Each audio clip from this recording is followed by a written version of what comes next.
Greetings. Welcome to the lecture on productivity of earthwork equipment. In this lecture, we will discuss about the productivity of earthwork equipment. I am Dr. G. Shankara, Professor and Head of the Department of Civil Engineering, RR Institute of Technology, Bangalore. Productivity means how much amount of work is done per hour. Productivity of men is also calculated. Similarly, productivity of equipment is also very important role. Productivity plays very important role in selection of a particular type of construction equipment, or in general any equipment. While buying, purchasing, everybody will look into it. What is its productivity? Means how much work it can deliver per a unit time. Generally, it is determined by the formula load per cycle into cycles per hour. That means how much quantum of work it will do in one cycle of the work, and in 1 hour how many cycles can happen. How many cycles in 1 hour, how we can find out? It is nothing but 1 divided by the cycle time. That means if an equipment completes one cycle of its job in 5 minutes, let us say, then how many cycles per hour? So 1 divided by 5, 20 cycles per hour it can do. So it can be calculated then load per cycle divided by cycle time. So these both formulas are generally used, and this is the maximum productivity that can be done by any equipment. Also, it is the ideal productivity. So this ideal productivity or maximum productivity is usually provided by the equipment manufacturer based on the size, shape, and what type of work it is doing. Based on these things, either in the form of tables or in the form of charts, the vendor provides some details about productivity. That is the maximum or ideal productivity it can do in the ideal conditions, in the test conditions. That's what, if you buy any vehicle also, they will say, sir, it can run some 70 kilometers per hour, 70 kilometers per liter in test conditions. That is what your vehicle dealer will say. But in the actual conditions, the actual road conditions, in the actual your utility conditions, the expected productivity or actual productivity will generally be lesser than the maximum productivity. So how to find out then the actual productivity or expected productivity? So the ideal productivity we should multiply with some correction factors. So actual productivity is equal to load per cycle into cycles per hour into correction factors. Or load per cycle cycles per hour. What are the various correction factors? One commonly used correction factor is efficiency factor and various other correction factors. So what is the efficiency factor which is commonly being used, and what are the other factors that influence productivity? We will see. So as I told you, even you buy your vehicle, under various conditions its productivity varies from the test condition. So what are the factors that can influence the productivity of construction equipment? It can be management conditions like worker skill, training and motivation. So how much the operator is skilled, how much training he has undergone, and how much he is motivated to do the work, interested, how much interest he is having in the work, and the other is health conditions and other things also. Then that is about the operator. Next, selection, operation and maintenance of the equipment.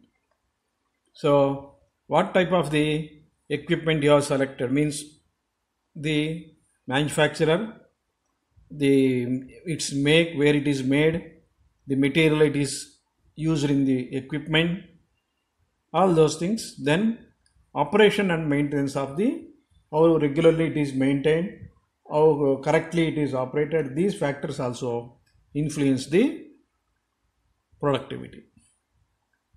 Planning, job layout, supervision, coordination of the job also affects the productivity. So how the work sequence of the work and layout of the work location, sequence, what operations it has to do, then how your work is being supervised, coordination between the various units of the project, all this also will influence the productivity of the equipment. Job conditions, topography and work dimensions.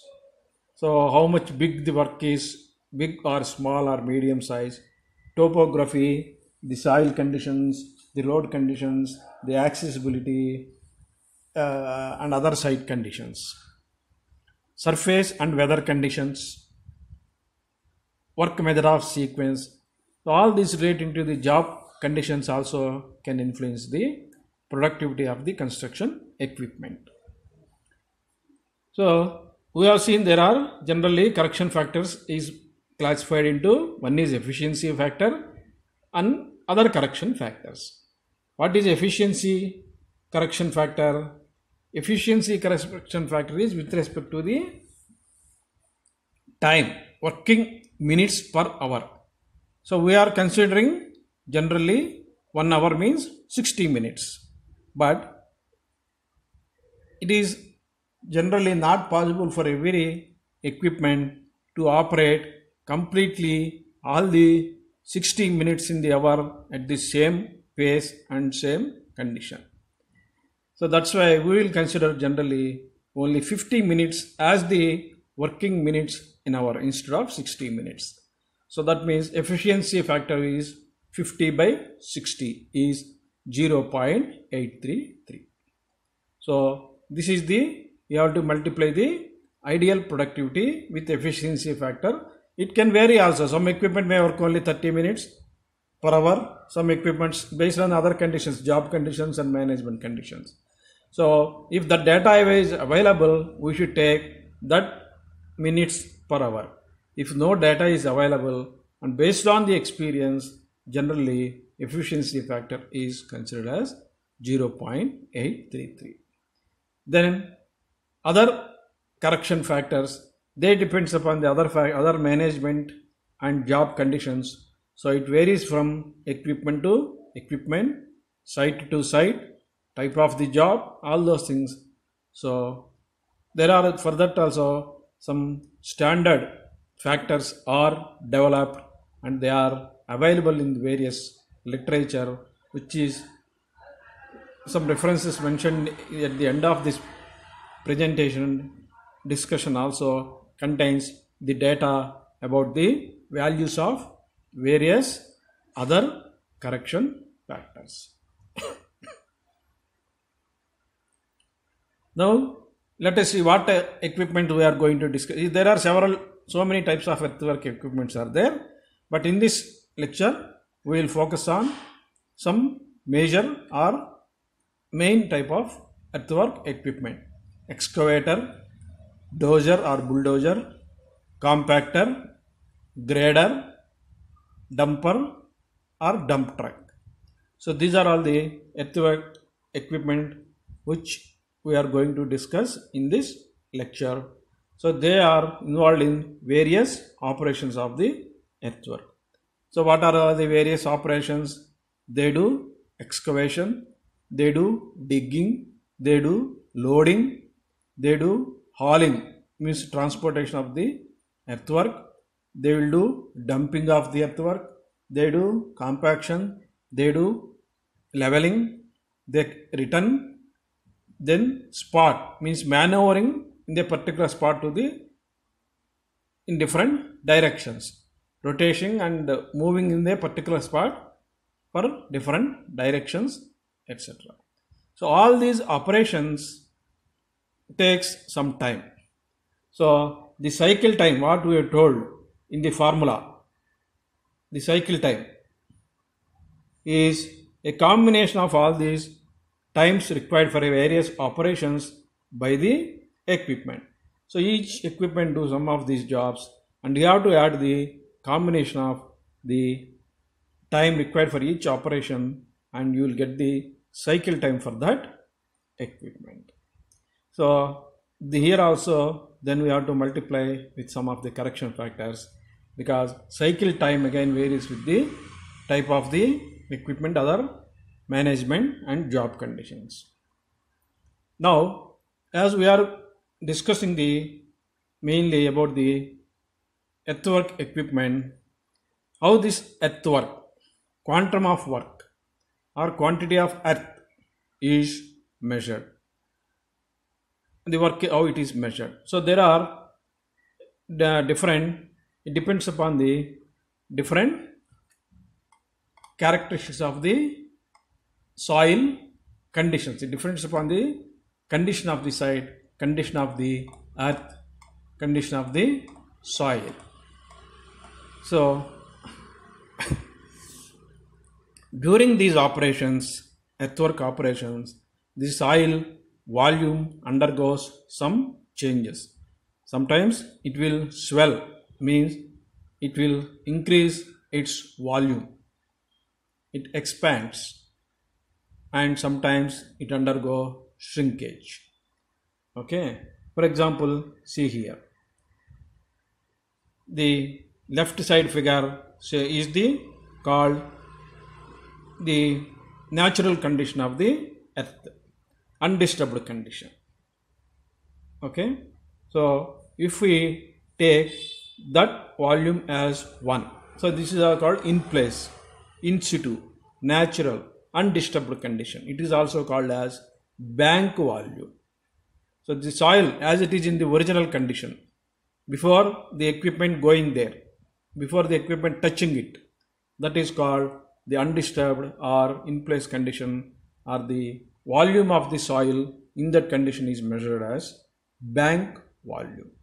So if you take that as a unit 1, then once you excavate, the soil becomes loose, that is shown in the middle. That means it is undergoes increase in the volume, it swells, it becomes loose, particles become separated. So that is called loose volume. So it will be generally 1.25 times the bank volume. And if the soil is taken and if it is used in for another location and you compact it, again it undergoes compaction, means what? Its density increases, volume shrinks, volume reduces. So that is called compacted soil, compacted quantity, compacted volume. So it will be 0.9 times the bank volume, not the with respect to loose. It is means it is more denser than the natural volume. Okay, so they have different terminology. So left side natural condition is called bank volume. In the middle it is called loose volume, the excavated soil, loose soil. Then once it is compacted, it is called compacted volume, the rightmost sketch. In these three conditions, the volume undergoes changes. From bank volume to loose volume, it increases in the volume. Then in the compaction condition, volume can be lesser than the bank volume, it shrinks. But there is one thing, the weight of the soil solids remains same. Weight of the soil solid is not undergoing any change. Only the volume is undergoing change. This point also you should remember. So these are the then volumetric measures. Bank volume is measured in bank cubic meters or bank cubic yards. In metric system cubic meters, in English system you know it is cubic yards. So it is represented as BCM or BCY. That is the left figure. In the undisturbed condition, we see bank cubic meters or bank cubic yards. In the loose condition, when it is excavated, it is called loose cubic meters or loose cubic yards, LCY. In the compacted condition, it is called compacted cubic meters or compacted cubic yards in the rightmost figure. So these are all the various terms used in the construction industry, because finally the productivity is measured in generally in the bank volume, but sometimes if it is a hauling truck, they use the soil is measured in loose units, LCY is used. Similarly, if you are using a compactor and stabilizing it or compactor, in that case the volume is measured in compact cubic meters. Okay, so BCM is 1 cubic meter of material as it lies in the natural bank state, undisturbed original state, natural state that we have seen. LCM is 1 cubic meter of material which has been disturbed and has swelled as a result of movement. So it undergone swelling, became loose, particles became separated. CCM is 1 cubic meter of material which has been compacted and has become more dense as a result of compaction. So because these different terminology used in different equipment operations, so there should be some relation also to convert each into others, particularly into the bank between bank measure and loose measure, between bank measure and compact measure, they derived some relationships. So loose cubic volume by bank cubic volume is equal to 1 plus swell, because in loose condition the volume swells, volume increases. So 1 plus swell is equal to loose by bank. Swell is the percentage of original volume that a material increases when it is removed from the natural state. In the sketch also we have seen it is 1.25, means what? It has undergone by a swelling of 25%. It can be, it depends upon the soil. Clay soils, you know, they undergo a lot of swelling. Whereas coarse grained soils, sands, they undergo less swelling. So loose measure by bank measure is equal to 1 plus swell. So bank measure is equal to loose measure by 1 plus swell. This 1 by 1 plus swell is called load factor. So bank measure is equal to loose measure into load factor. This is the relationship between bank soil and loose soil. That's what we have seen 1.25 like that. Now next is relationship between bank measure and compacted measure. So in compacted condition it undergoes shrinkage. Volume reduces because of the compaction. So the ratio between compacted measure and bank measure is called shrinkage factor, SF. SF is equal to compacted cubic meters by bank cubic meters. So compacted cubic meters is equal to SF into bank cubic meters. Hall units are often expressed as loose cubic meters. Hall means in the truck we have taken the soil. The soil is excavated and dumped into a truck or loaded into a truck and taken. So in that loose condition, that soil is generally expressed for measurements and for payments and productivity, that is considered as expressed in terms of loose measure. And the soil in case of compactor which you use to do the compaction, in that condition is used the compact cubic meters. Now let us see the productivity of various equipment. We will see the excavator. You know what is excavator? It is shown in the figure. So its operations are digging or excavating, lifting the soil and dumping it into a truck to take it another location, or it will sometimes pile it on the sides or heap on the sides into a pile. It will dump in the nearby some site only. So these are all the various operations done by the excavator. So its productivity is controlled by the type of the material being excavated, depth of the cut, from what depth it is cutting the soil, angle of swing. These buckets, the excavated unit of the excavator is called bucket. That bucket, because it can operate from 90 degrees to 0, 180 degrees cycle, different angles based on the location and other factors. That what angle the swing is operated, size of the shovel or hoe bucket, backhoe bucket, skill of the operator, operating conditions. So these are all the factors that affect the productivity of excavator.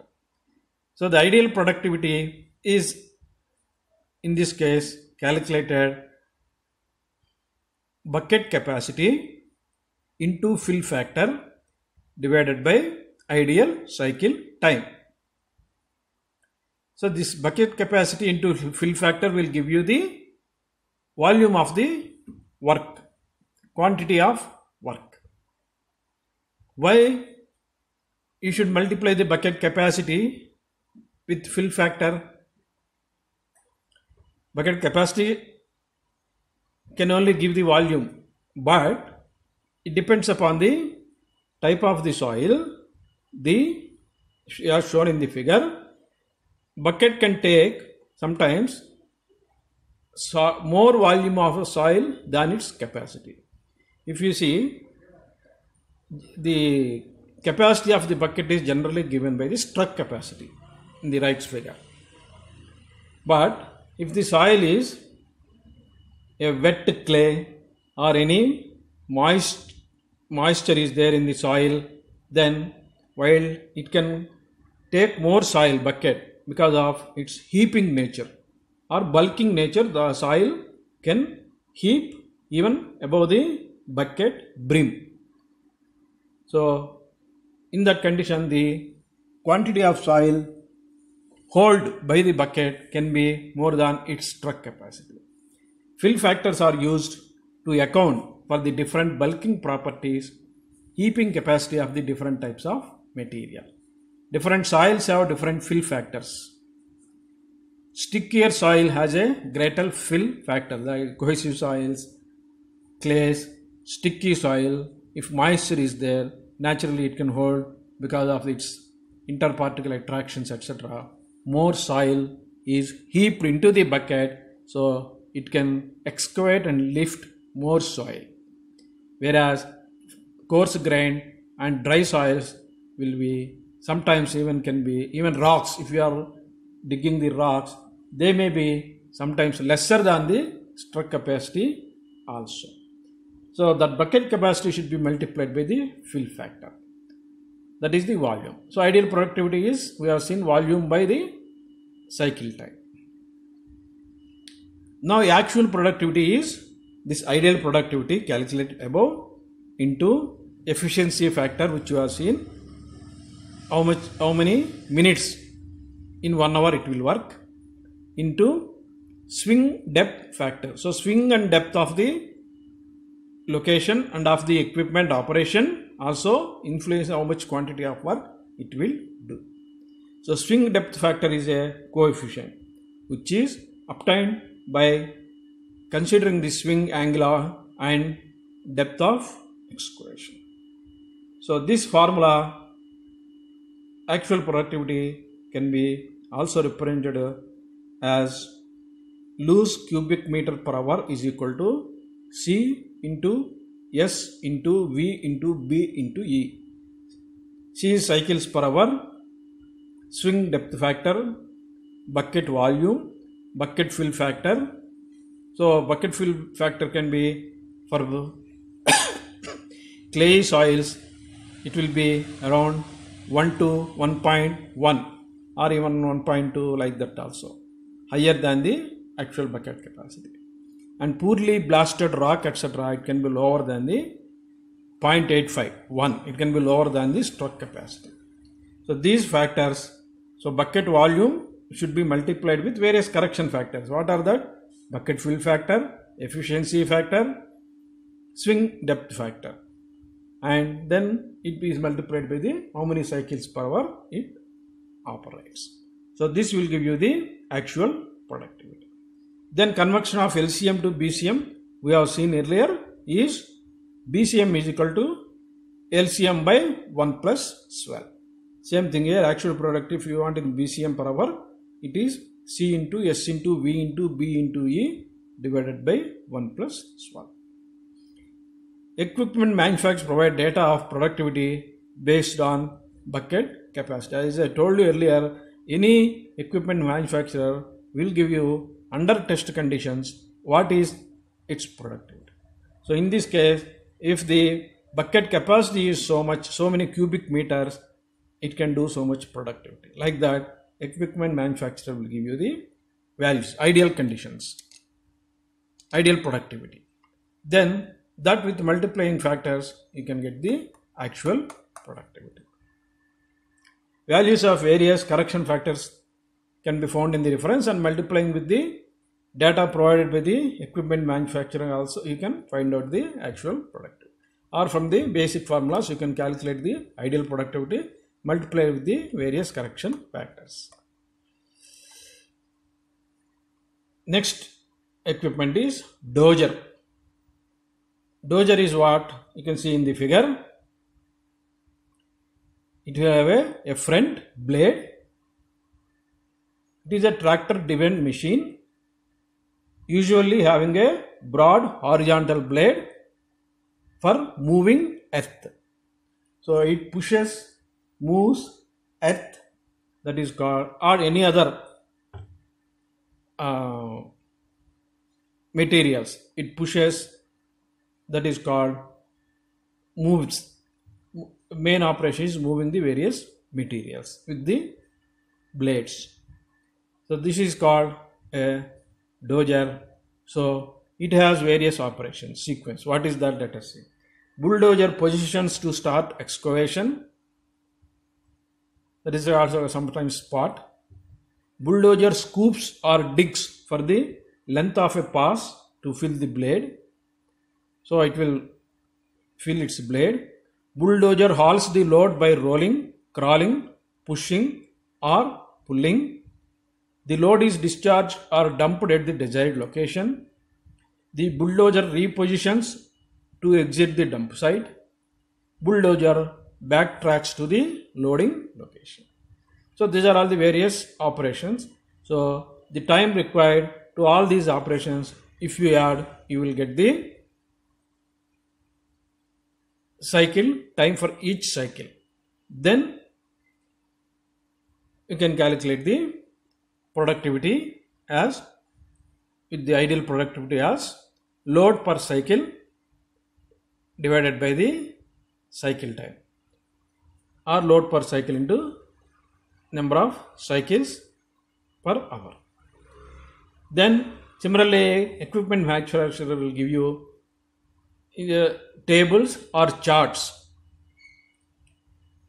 for calculating the actual ideal productivity for the type of the or size, shape of the equipment or model of the equipment, model of the dozer, and the averaging dozing distance it undertakes. Based on that, some charts are available in the literature. So this is one such chart. You see average dozing distance on the x-axis. Then these charts are for different types of dozer models. Then left side on y-axis we have the loose cubic meters per hour. So if dozing distance is some 300 feet or some 80 meters and your equipment is a particular model, then from that you can calculate the ideal productivity from the y-axis.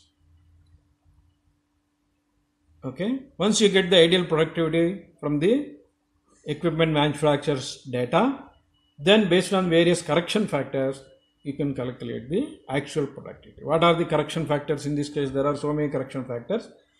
Operator is one factor, then type of the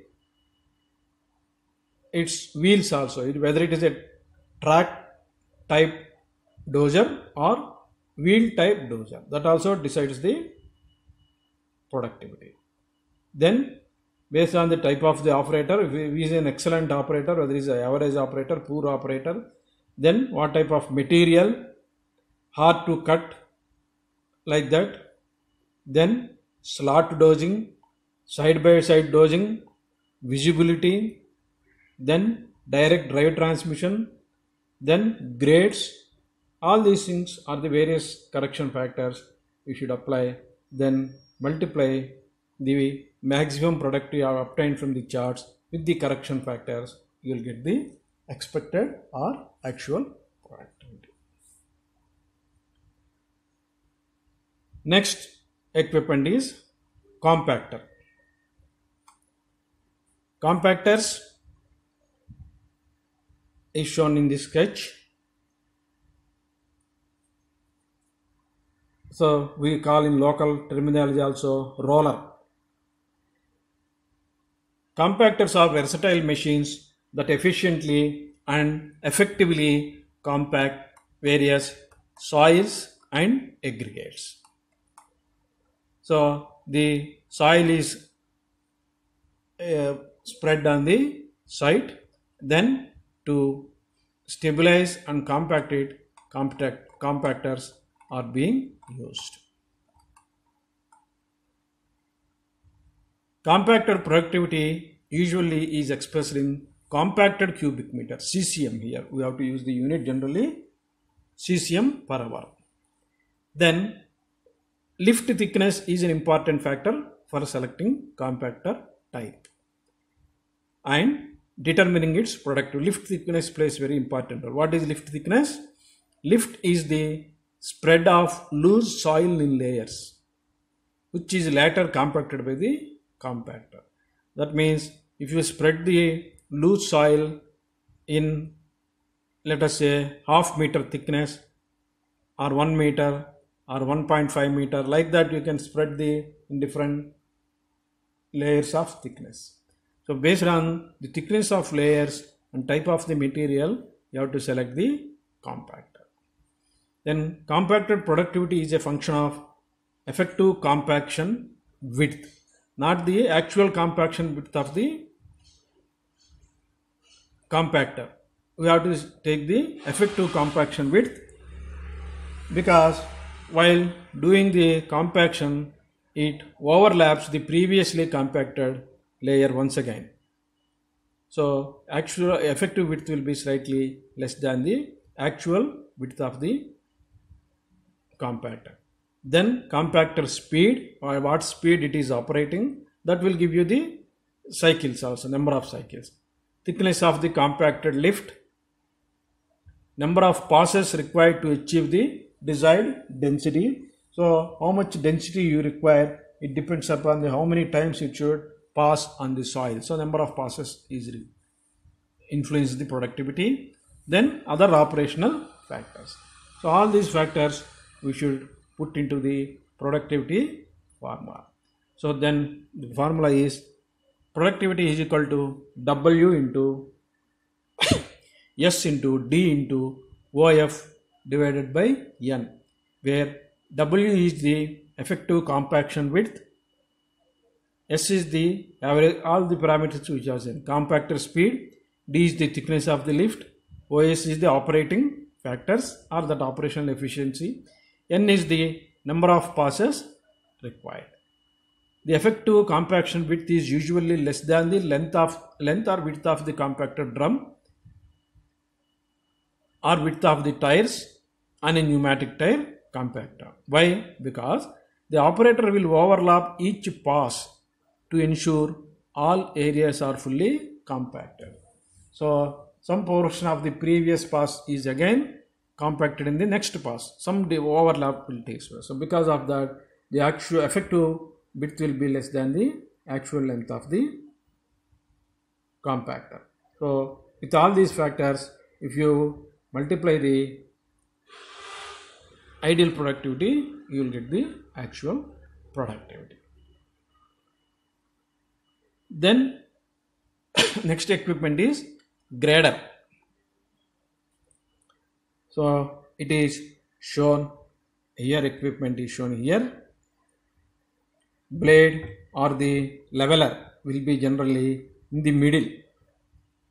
Graders are used to plane, means level it, mold, if the any heaps are there or any aggregate dumped heaps and all those things, they will make it into a plane, they will level it, they will mold into different shape or grade, the means at different elevations also. It can do the work at different elevations. If you want the work to be done in different elevations, some portion in one elevation, other portion in elevation, then we have to use the grader.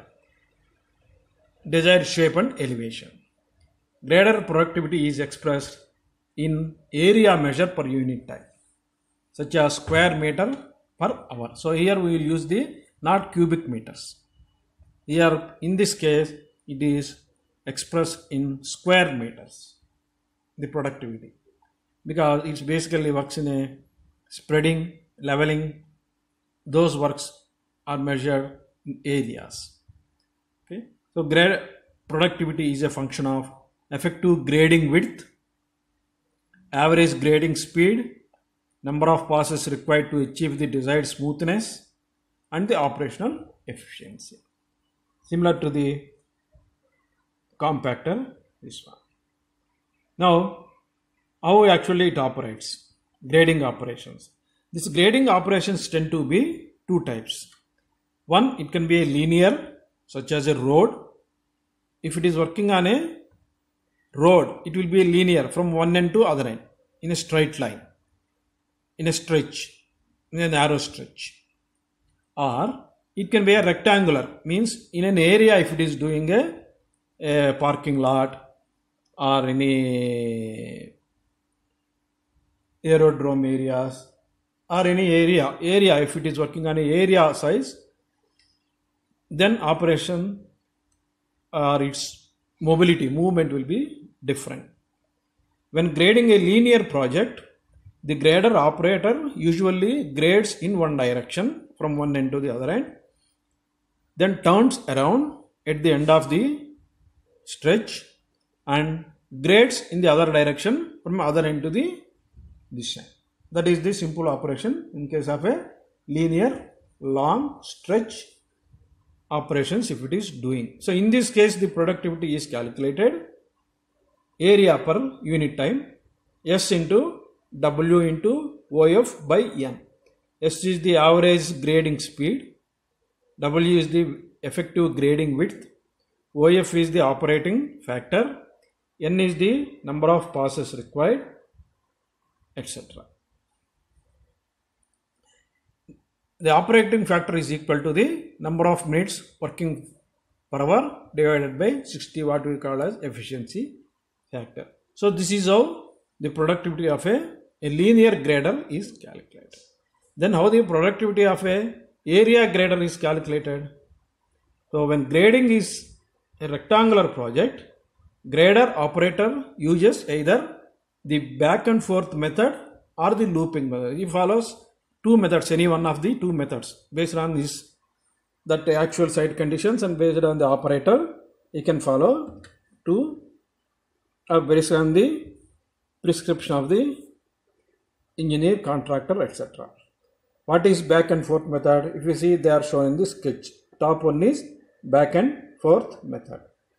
The grader operator grades in one direction, goes to the end, then at the end he backs up with the grader blade raised and then lowers the blade and makes a second pass next to the original earlier direction. That is the back and forth method. In the looping method, the grader operator raises the blade at the end of one pass, the bottom sketch. So instead of lifting and turning back here, he makes a U-turn here. End of one pass, turns an arc and grades in the reverse direction. Again come to the other end, again makes a turn like that. So these are all the two types of area grading, back and forth method and looping method. So in both the types, the calculation of the cycle time or number of cycles per hour is slightly different. So that we will see here.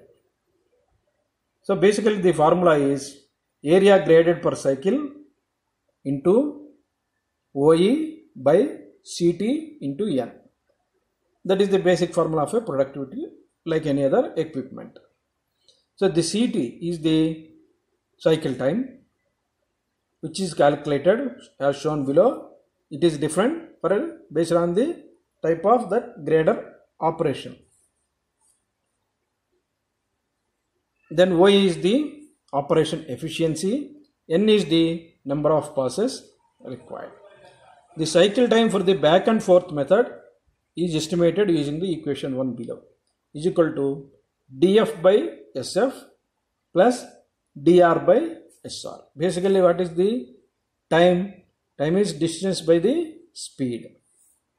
So here dF is the distance the grader travels when moving forward, SF is the average speed in that forward direction, plus dr is the distance traveled in the reverse direction divided by the speed in the reverse direction. So if you add these two together, these two times, you will get the cycle time in this case.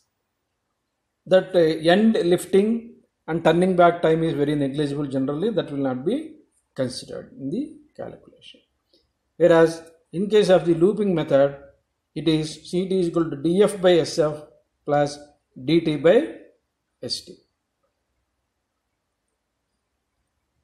Here also more or less same. dF is the distance grader travels when moving forward, SF is the averaging forward speed, dt is the distance the grader travels when turning, ST is the average turning speed of the grader. So using these two equations, you can find out the any one equation, the cycle time, and calculate the productivity in case of a area grading operations. And the last equipment in this lesson is the dumper or dump truck, or in the local term it is also called as tipper. So basically it takes the earth or any other material from one place to another place, dump there, and again come back to the loading place. So basically the material is loaded into the its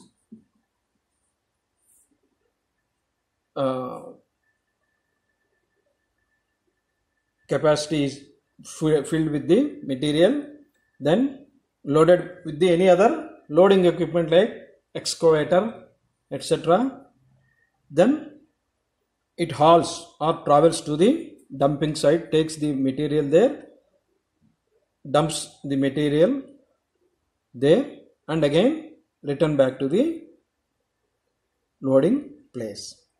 So the dump truck cycle time has two components, a fixed time and a variable time. Fixed time consists of the loading time, the dumping time, and time to spot the truck or hauler under the loading equipment for the next load. So these are all called fixed time: loading time, dumping time, and spot to keep turning and moving, etc., and bring it to the suitable to the loading or dumping condition. Then variable time consists of the travel time, including the halt time and the empty return time. So it consists of travel time. Basically variable time is because it depends upon the traffic, it depends on the road accessibility, depends upon the road condition. All these things we cannot expect. So based on that, the hauling time varies. That is called variable time. So the cycle time consists of two components. Ct is equal to Ft plus Vt.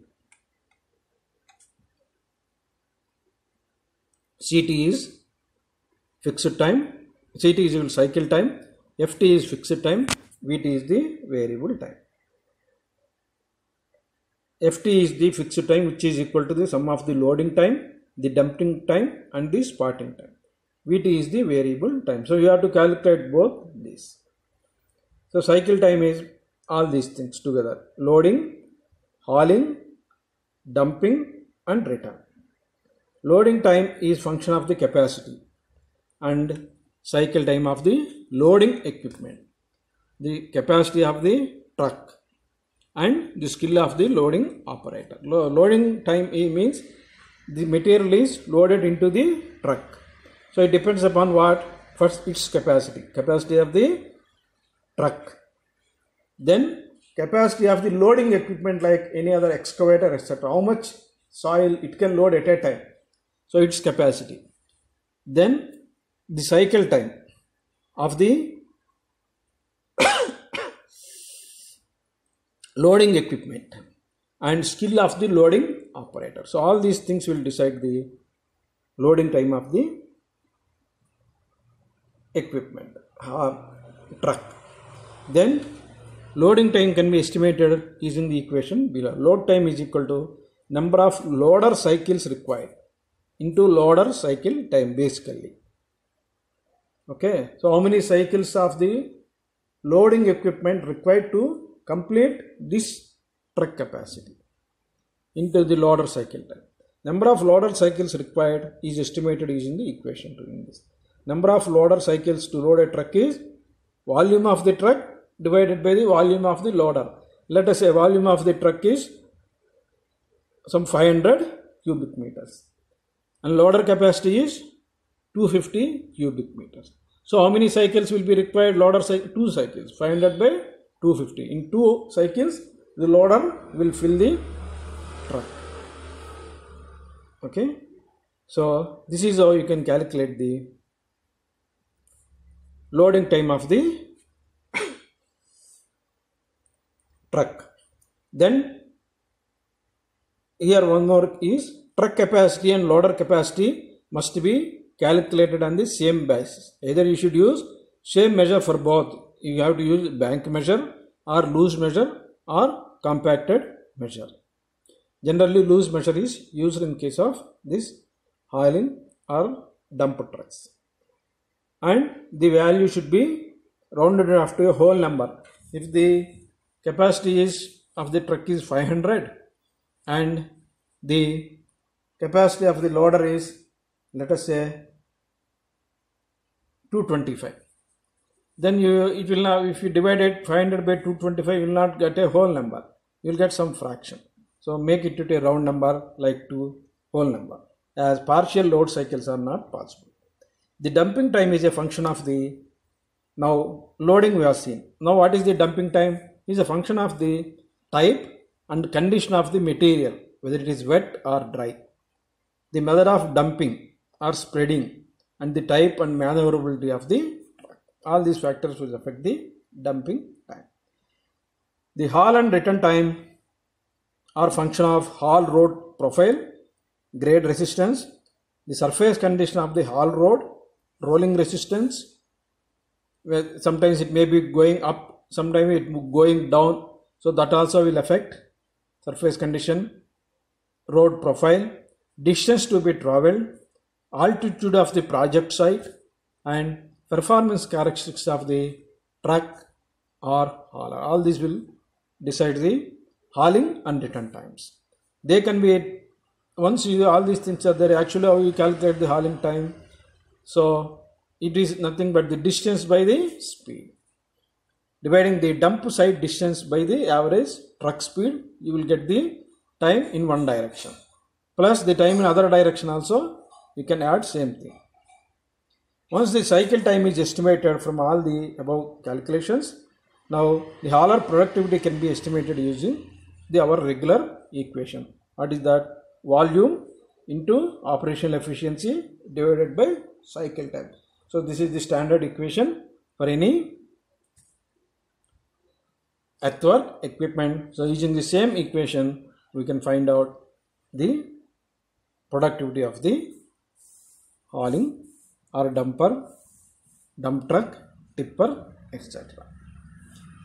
So this is how the productivity, the ideal productivity and actual expected productivity of various earth moving equipment is calculated, which plays an important role in the selection of the earth moving equipment. There are two very good reference books are there for this topic.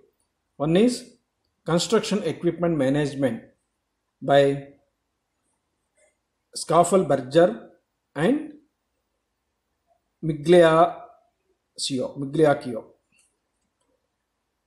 published by Taylor and Francis. Other book is Construction Equipment Management for Engineers, Estimators and Owners by Gransberg and Richard Ryan. This is also published by the Taylor and Francis. These are two good books. In this, besides this, what I mentioned, discussed here, productivity, operation and various other details of the construction, not only earth moving equipment, various other construction equipment, cranes, concrete equipment, conveyors, everything is discussed. So a very valuable reference books for any construction engineer or manager.